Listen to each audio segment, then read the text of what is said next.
Welcome to our latest series, formerly known as SSB Pit Mob, where we dive into the world of backyard BBQ Titans, those everyday heroes who turn their backyards into sizzling arenas of flavor and fun.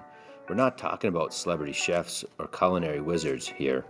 We're shining the spotlight on regular folks, your neighbors, friends, maybe even you, who have mastered the art of grilling and smoking right in their own backyards. In this series, we'll chat with some amazing everyday guys and gals who bring passion, creativity, and a whole lot of heart to the barbecue game. Whether they're flipping burgers for a weekend gathering, slow cooking ribs for the family, or experimenting with the latest grilling gadgets, these backyard barbecue enthusiasts have stories that are rich as their secret rib rubs. So grab a cold drink, settle into your favorite chair, and get ready to hear about those moments that make barbecue more than just a meal. Like laughter shared over a smoky grill, the triumph of nailing that perfect brisket, and the joy of creating unforgettable memories with friends and family. Trust us, you'll leave inspired to fire up your grill and maybe even try out a few of their tips and tricks along the way. So let's smoke on. Once again, part of our mission and goal of the Super Smoke Roast podcast is to get everyone introduced to people all over the United States and just the backyard barbecue, what they do and their stories and how they got into smoking food and tips and tricks and things that you learn from everyone. And so far, we've been so very fortunate to have such great guests, and we have another one today. This gentleman, Mr. Matt Brewer, is from Nebraska. Him and I have something in common as we're both high school football coaches for a long time now. And I reached out on the Smoke and Barbecue Facebook group page, and he got back to me right away, and we lined something up. And now we have the privilege and opportunity to hear from someone from Nebraska and their stories, because it's funny how different regions have different types of barbecue and things of that nature. So, Mr. Brewer, Coach Brewer, all right, everyone has a story. Could you please share your story into the world of smoking meats and barbecue?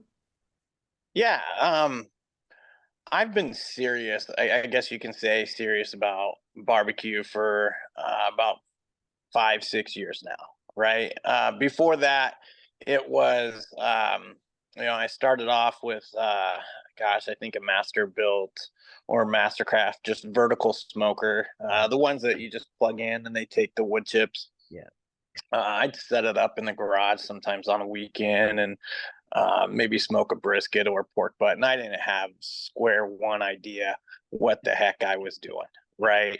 Um, this whole concept of, how long do you smoke? Well, you smoke to an internal temperature. I didn't know any of that. Right. I just kind of, when I was ready to pull it, I pulled the meat. Right. So I didn't know really too much of what I was doing.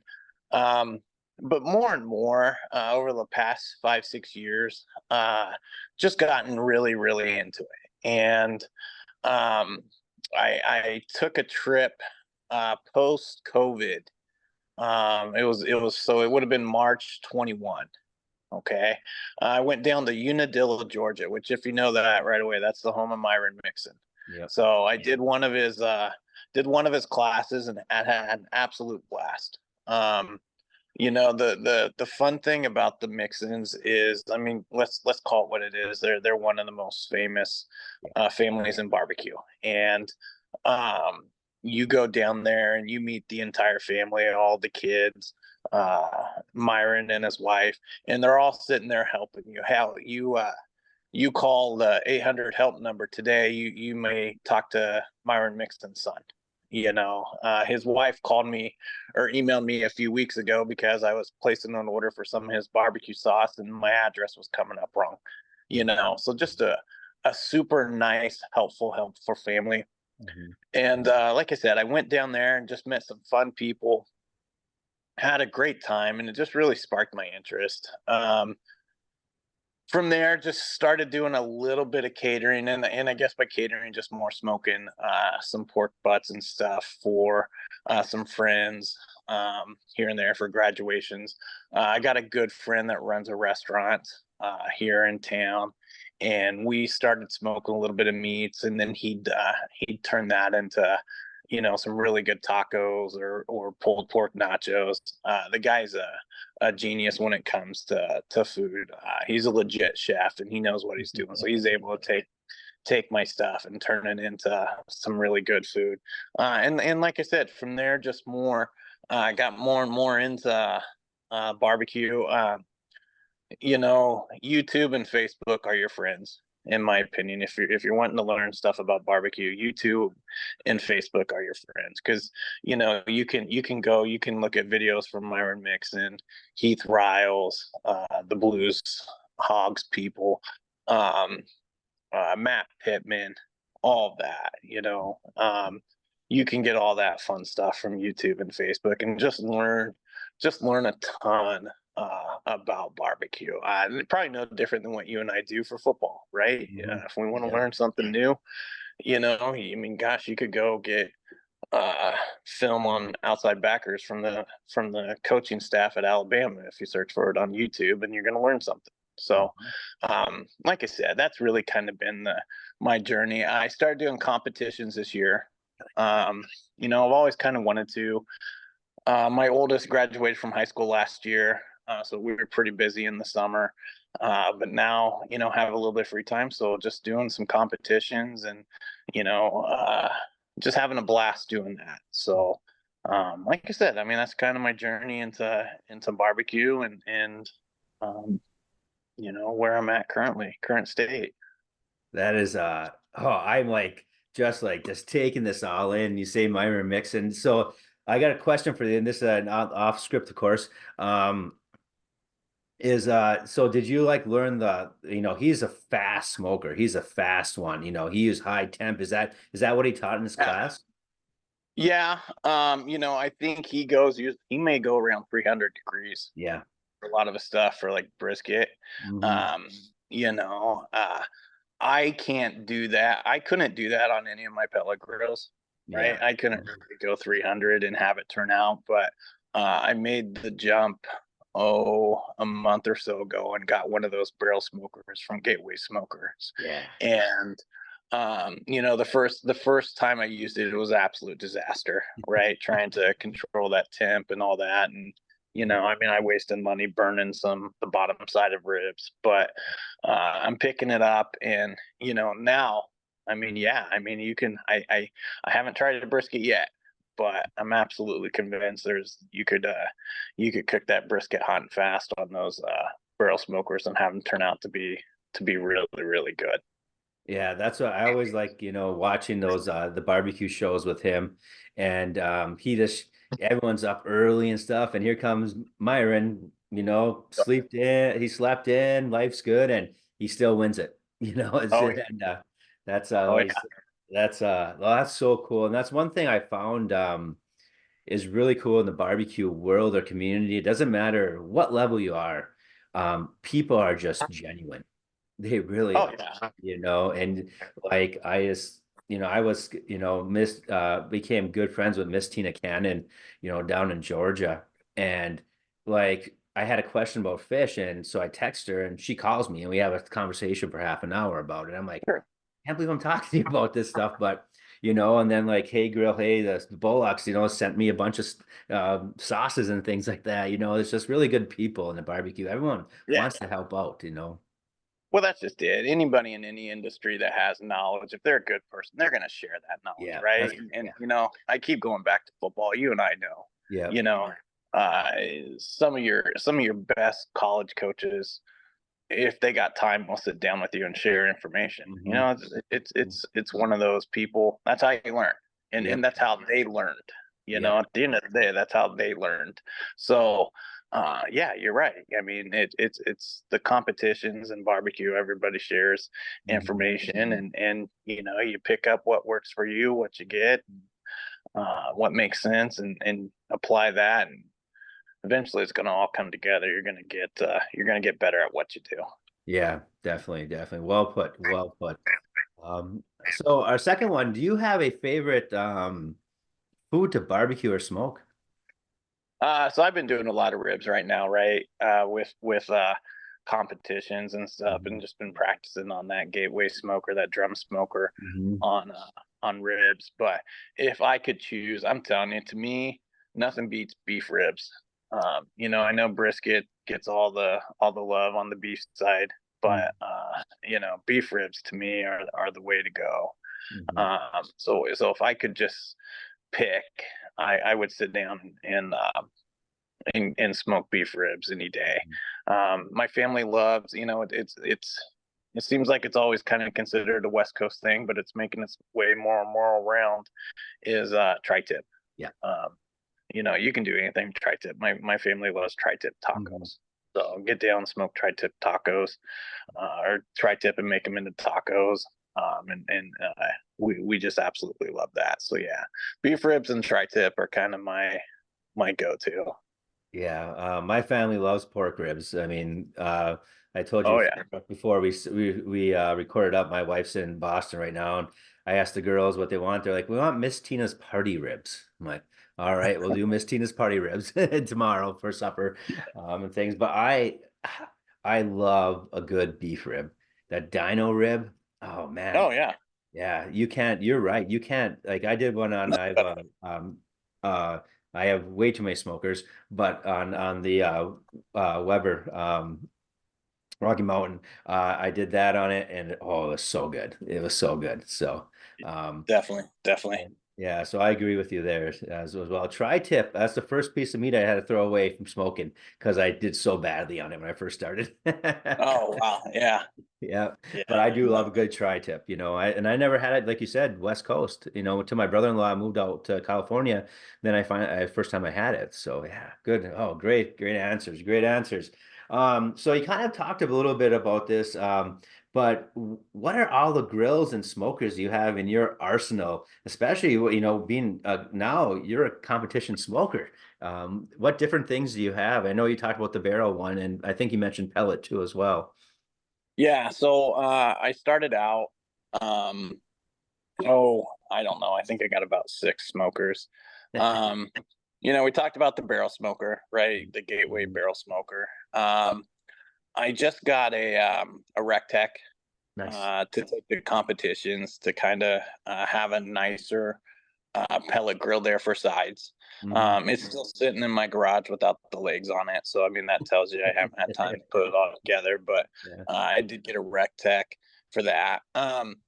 If I just want to throw something on the smoker, I got a just a Traeger. Hmm. Uh, I think a Traeger 30 Pro 30 or 34 or something. Yeah. Sitting out by the shed.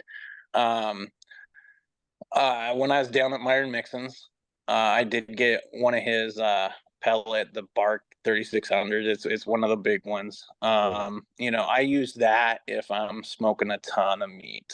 Yeah.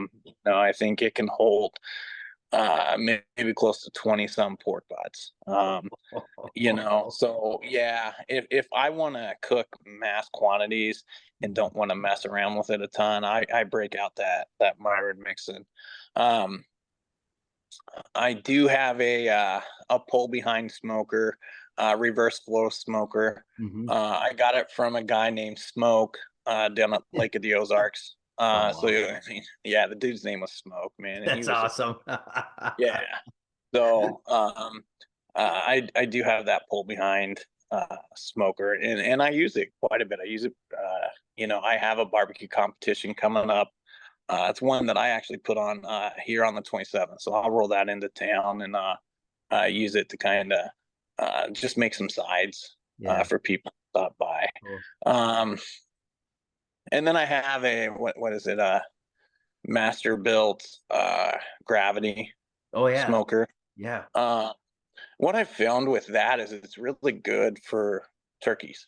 Oh. I'll break that out. I break it out all year long, but definitely at Thanksgiving, throw some turkeys on it, and smoke up some turkeys for Thanksgiving. And for some damn reason, it makes good.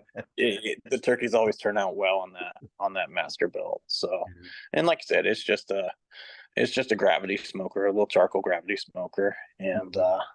gosh, I think that's about all of them. That's awesome. I love it.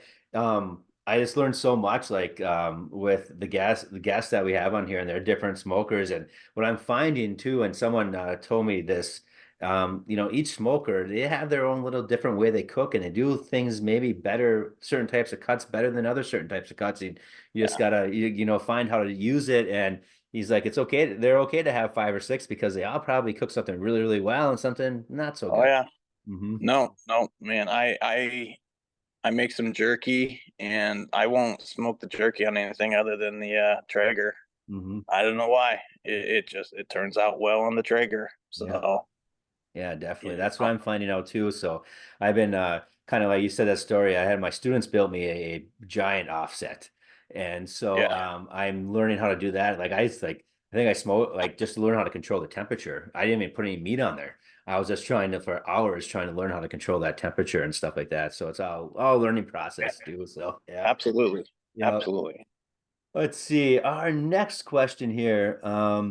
So what is some advice that you would love to give to our listeners that you wish you would have known when you started your journey?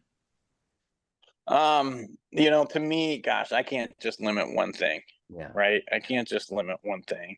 To me, it comes down to take time at night.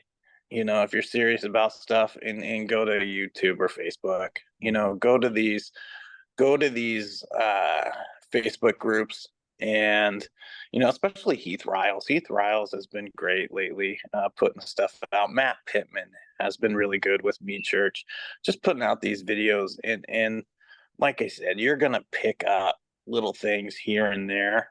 And if you got a little creativity in you, you're going to be able to take little pieces and kind of make that your own. Mhm. So, um, the best advice I could do, and it's somebody gave me this advice in football. Uh, never stop learning. Mhm. Right, the moment you think you know everything, you don't know anything. Yes. So Yeah. just Mhm. keep learning, keep going out there if you're serious about stuff, even if you're just want to make good stuff for your friends and family. Mhm. Go out there and look and see all the information that's available for you, and just keep doing your quote unquote research, because you're going to learn a ton. You're going to learn a ton, and like we talked about earlier, people are willing to share information.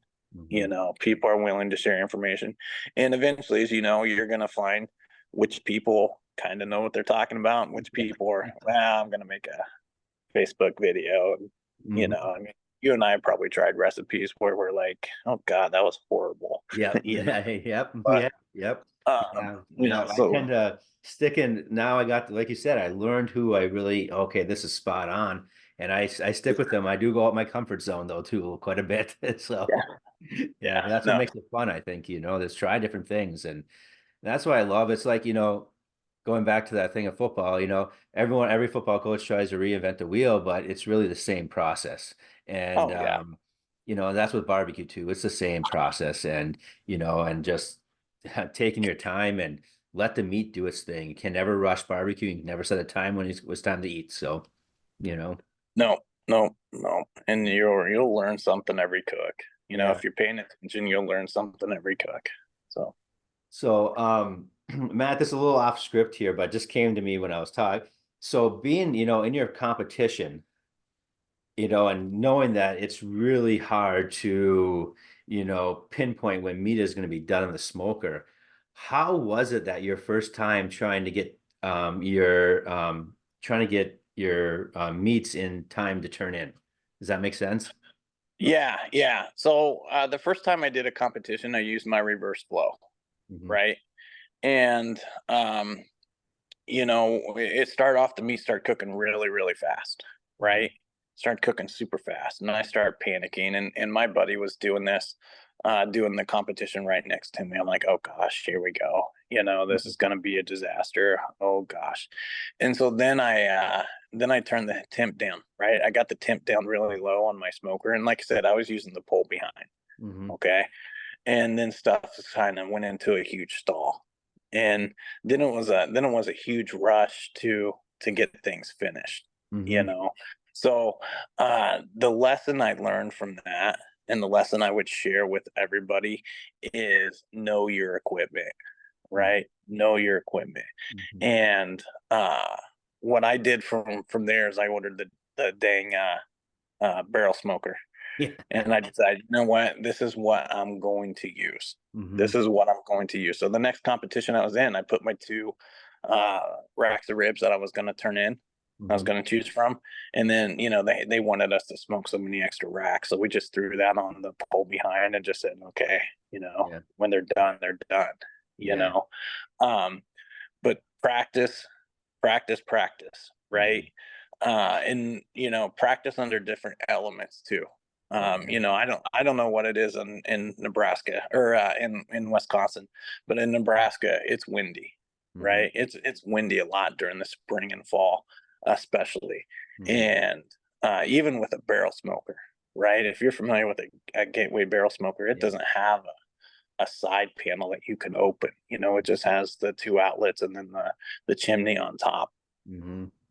And so, what I've learned with that is even on a windy day, right? Even on a windy day, just how to use those outlets to get the right flow, the airflow in there to keep that coal hot, Mhm. because that's going to affect your turn-in time, Oh, yeah. right? I mean, that's going to affect your cook time.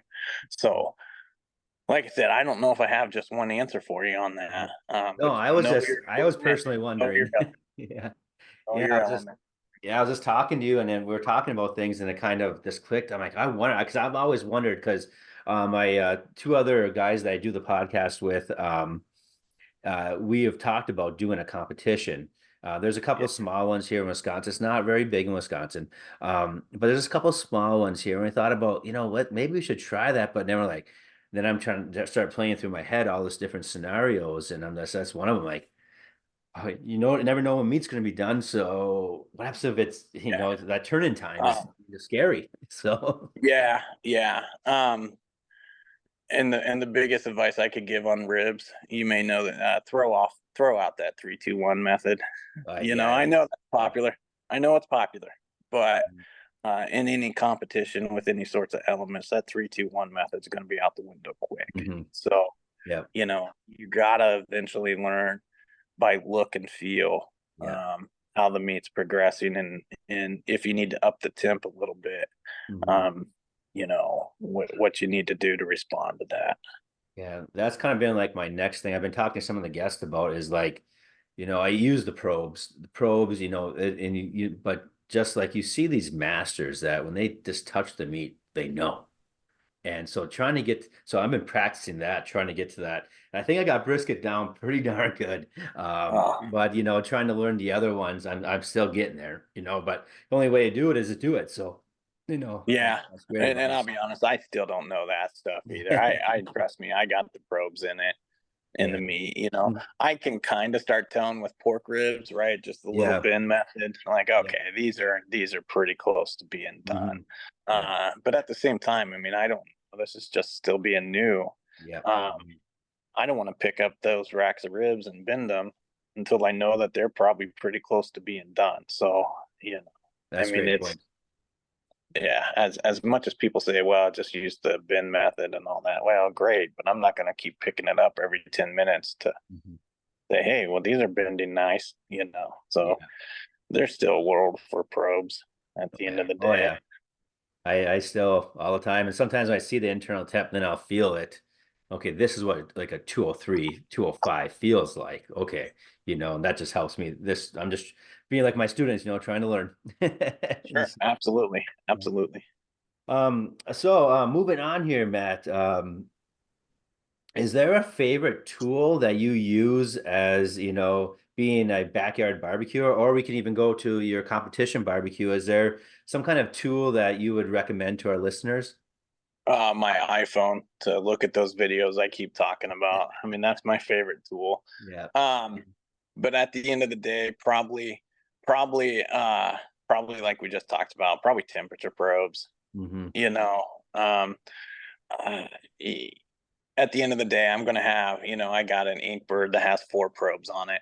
Mm-hmm. If I'm using the barrel smoker, I'm gonna have 2 of those probes in the meat, and then 2 of those probes, uh, just kind of setting in there to measure the temperature actually in the barrel. Okay. right? Mm-hmm. Because as you know, as well as I do, you can have a temperature gauge on your machine, whatever it be, but that all that's telling you is what that temperature is at that one point, Mm-hmm. right? At that one Yeah. spot. So, Mhm. I want to know what the temperature's hitting right underneath my ribs. Mhm. So, and right by. So, that's where temperature probes to me still go a long way.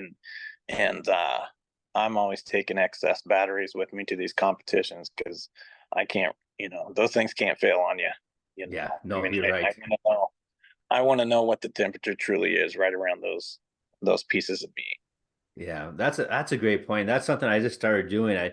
I'm kind of kicking myself for not doing it sooner, but is putting a probe in there to know what the actual temperature is and not just trusting one of those gauges, and Yeah. where have you used any of those probes that can also take the ambient temperature too as well? The meter, Yeah. the meter. I do. Maybe I get crucified over this. I don't think they're that great. Okay. Okay. Uh, and understand. I'm out in the country of just right outside Lincoln, Yeah. Nebraska. So, the funny thing I tell people at work, um, my actual internet's not the best, but going through the front of my acreage is the high speed internet connecting Chicago to Denver. That's buried 20 feet in the front of my acreage. But um, yeah, I mean, I don't have the best internet at Mhm. all. It's just a regular wind stream. So maybe that's affecting the meter, Mhm. connectivity and all that fun Yeah, stuff. But I, those things are expensive, and I know. I haven't seen, I haven't seen the benefit that the 50-$60 ink birds don't give you. Okay. So That's you know, I have ink birds and they work well. And I've been toying with getting one with the ambient temperature or not, but I have one that goes for four. And let's gonna take one of those and put it in the see, in the grill in the chamber to see what that temperature is. That's such an easy thing to do. Just like that meter. So yeah, and the probably the advice I'd give you if you get some of those meter probes is, if you're like me, well, I mean, for pork ribs, for example, right? You're going to stick the meter kind of in the top of the rib, and it's going to be pointing up. So now it's not going to make it huge different, but that ambient temperature is going to be 5-6 inches above those ribs. mhm. So Great you point. know, um, which in the barrel smoker, I mean, I don't know this as a fact, but I'm going to assume that that makes a little bit of a difference. Hmm. So, like I said, I mean, there's a place for them. Hmm. Yeah. They're obviously good because they're popular and Yeah. people get them. But ink birds to me, I mean, I use more of those ink birds, and if they crap out, if you leave them out and they get wet, go spend $50 to get new ones as Yeah. opposed to, gosh, I think the meters when I got one, I got the set of four, and gosh, I think they're at $300-$400. Yeah, they are. They are. Because I've been Ye- flirting with it, and because I've had the same set of probes for a long time, and they're working, and I screw up, but I turn a lot of solid stuff out too, and so I don't Yeah, know if there's a reason to get a different one, but I'm always intrigued at what other people think before I really dive into something, especially at that price tag too. So. yeah. No, I'm like I said, I'll use the ink birds any day. So, So let's see, moving on. Oh, I love this one because what is your go-to temperature for low and slow? 275. If I can 275. hit Okay. that 275 range, that's where I like to cook most meat. Okay. Competitions in that barrel smoker, depending on the competition, right? Some of them give you 6-7 hours, Mm-hmm. so maybe you could go a little bit slower if you truly, truly wanted to, especially if you're using a pellet grill. Mm-hmm. But a lot of them anymore, 5.5, 6 hours. 5.5 was the latest one. And so I ran my barrel smoker at about 300, Okay. 325, you Okay. know. But yeah, if I'm putting stuff on, just for the heck of it, and just a brisket just to make for buddies and stuff. I'm usually hitting around 275. It's kind of my go-to temperature. Well, I love that because you just gave a different perspective. Like, well, competition, that's something maybe like a novice like myself that doesn't understand, didn't realize that you only have a certain amount of time to make your meat.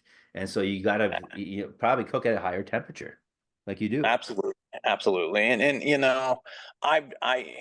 the deal. I've never been able to get a good bark out of a pellet grill. I know there's going to be people who'd be like, "Wow, look at this! I can do it." Mhm. But at the end of the day, if you're going for that bark on a pellet grill, you're going to have to cook at a higher temperature than Mhm. 250. Yeah, 265, especially on a Traeger. yeah. No, so maybe you can get that out with a higher temperature. I don't know. I don't Mhm. try it, Yeah, but I suppose it all has to do with what your ultimate end goal yeah. is to Mhm. be. Yeah. No, I agree with that. That's great. That's a great point. Um, let's see. So, our last question before we go to our lightning round, or what I call the sizzle round, is there a barbecue location or barbecue restaurant that you just is your mecca you love to go to, or one that maybe you want to go to and you just haven't gotten there yet? The Salt Lick down in Austin. The one that's a little bit more out in the country, because there's two locations down there. I think it's the original one. But at the end of the day, if you've been to the Salt Lick, I mean, it's just a great, fun place. Outside in the waiting area, Mhm. essentially. I mean, they can have bands for you. You can get drinks out there. Hell, in Texas, you can take your own alcohol to those places if you really wanted to. Yeah. You know, um, but yeah, I am just a huge fan of the Salt Lick. And then I've gone down to Lockhart. I've taken family down to Lockhart plenty of time. Blacks, Schmitz. Gosh, missing one of them. Um, but Lockhart's a great place. You try and eat a little bit at each place every time I go, and usually by the second one I'm stuffed. But Yeah. if I had to just pick one barbecue place to go visit, um, I'm gonna go to the Salt Lake. Awesome. Just everything about the Salt Lake is just fun. Yeah, I've seen videos and stuff on the Salt Lake and just looking at it, I'm like, that's my jam. Out there talking to people, just waiting for food, and everyone has the same goal. And that's yeah, I've been in Texas, but I haven't made my way down for barbecue. And that's something that the other two teachers I do this with, we're talking about next summer. We're just gonna road trip it and hit all those spots, and the Oh yeah, Salt Lick is on there, Snow's barbecue's on there, all those, and just try this, just go and experience it because it's really about the experience and the people. yeah, absolutely, absolutely. Can't go wrong down there. No, no. So our next one, sizzle round is kind of, Matt, I'll just give you a question. You talk about your first answer or whatever pops in your head and whatever you want to talk about, and then we'll just keep move on. And we got about seven of them or so, and then we'll wrap this up here. So I kind of went off, I kind of repeated myself as I was going through this with the first sizzle round question. So I kind of went off script with this one before we go back to the script. So um for our first sizzle round question, all right, brine or no brine? No, Brian. Mhm. I occasionally for turkey I'll do one, but it's usually the one out of the that you get out of the bag, Mm. that comes with it. But yeah, I outside of a turkey, I don't brine anything. Yeah. So, All right. Next one, your go-to rub. right now I'm a big fan of Henry Ryle's honey chipotle. Yeah, Uh, I see that a I lot. mean, yeah, that's what I've been using a lot of lately. Any one of meat churches or Mixon's ones, I have all of them in my cupboard. But yeah, uh, Heath Riles honey chipotle is kind of my go-to right now. That's awesome. I just picture, it seems like every time my wife opens up the spice cabinet, she's like, another one? Like, Oh sorry. yeah, Yeah, yeah, yeah. Mo Cason, I think I said that right. Mo Yeah, Cason from Mo. Des Moines. Yeah. His Texas beef, brisket rub Mhm. is also just Oh, nice. amazing for exactly that beef brisket. To In try fact, it. that's what I use if I'm cooking a brisket is brisket rub. That's awesome. I'll have to try that one. I have not tried any big moles yet, so I'll have to. I'll get. I always try all of them. It's Sure. like they're all good, So Oh, they are. They yeah. are. Yeah. And so what is the your favorite side dish to prepare?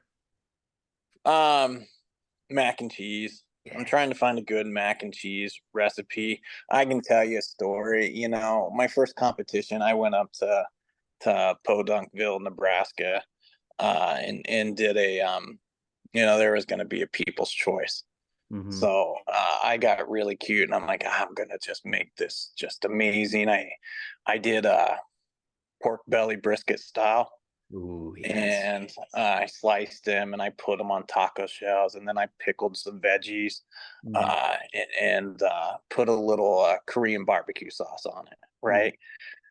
And then I made tri-tip tacos, so I smoked some tri-tip, and then I put some chimichurri sauce on it, the tri-tip tacos. And I'm telling you, about half the damn people in this place were like, "What's that green stuff? Can I get can I get the pork belly without the pickled veggies?" And so what I learned from that is keep it simple. Mm-hmm. Keep it simple.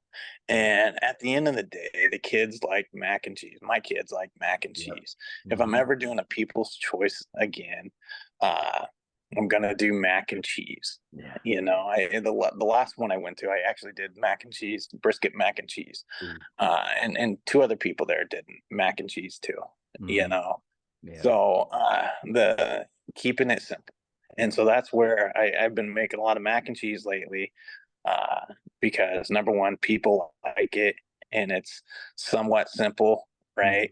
Yep. Um, and then, like I said, the moment you start getting cute and creative, like it's Mm-hmm. fun, but half the people aren't gonna. Yeah. Half the people up there didn't know what chimichurri was.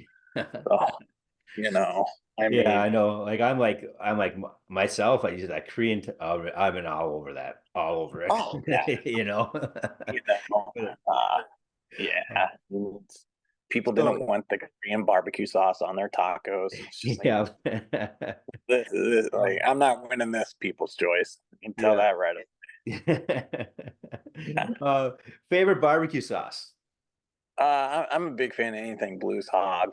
Yeah. Um, there's one Wright Brothers, I think, out of Fayetteville, the Fayetteville area, Okay. Rogers, Arkansas. Mhm. Wright Brothers, it's WRIT or WRIGHT, or if I'm Something spelling like that that. right. But Wright Brothers barbecue sauce is really good. But the stuff I can get in stores around here, I love Blue Hog stuff. Blue Yeah. Hog sauce is the best. And let's be honest, I mean, I think at the end of the day, it was voted the best at those Yep. at the Memphis competition. So Yeah. Memphis, you're voted best in Memphis in May. You're pretty good. You yeah, know. you're pretty good at it. So Yeah. yeah, I'm a big fan Yeah. Yeah, of they're fun to watch. I mean, they developed that the way they do a whole hog is just amazing. oh yeah. That method is No. crazy. Wait, let's see. What is your preferred type of wood to smoke with? I kind of got turned on to mulberry, Ooh. right? That's a little unusual. But there's a restaurant in Lincoln, Nebraska that uses mulberry, and it's really good. It's really good. So I can get mulberry at the place I go and get wood from here. So I've been using a lot of mulberry lately. But I got to be honest, I'm kind of making that switch to that lump charcoal, the B&B The lump B&B, charcoal. yep. So if it's a competition, I'm doing that, or if it's somebody's paying me to really cater for them, and Mhm. I'm going to use that B&B to do stuff. But yeah, I mean, if I had to select a wood that I've been using a little bit of, it's mulberry, and the great thing about mulberry is you can get it out here, right? Mhm. In Nebraska, you can't really get post oak, you can't get mesquite, you Yeah. know. Um, Even cherry and apple. Apple's not as hard to come by, but cherry's not the Mhm. most abundant. wood that you can find here in Nebraska. So the thing about mulberry is you can find it. And, somebody brought me a truckload of wood just to put out by my fire pit on the north side of here.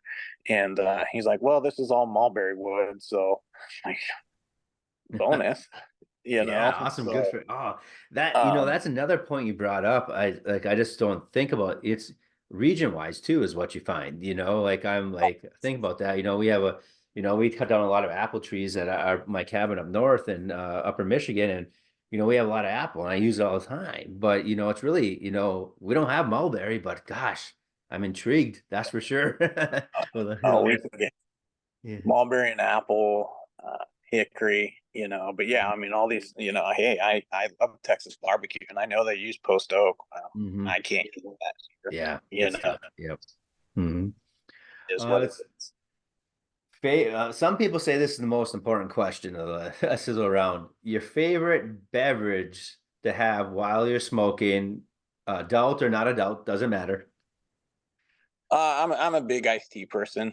Nice. So, and I grew up in Central Illinois, Hmm. which is a little bit more the South. So I grew up on sweet tea, Hmm. but now I'll be honest, it kind of makes me gag. So I know I'm the weird one, but I'm an unsweet tea person. But yeah, give me an unsweet tea, and I'll sit out by the smoker and smoke stuff all day long.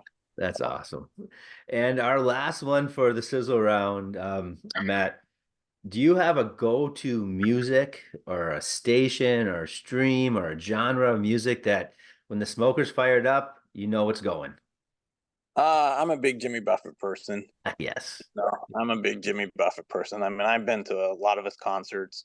So I'm a little sad, can't do that anymore. But yeah, I mean, I'll throw on some Jimmy Buffett, but I'm also a huge Morgan Wallen. Oh Uh, yeah, yes, yeah. I'll Morgan Wallen, George Strait, all that stuff on the smoker. But yeah, it's usually country or classic rock.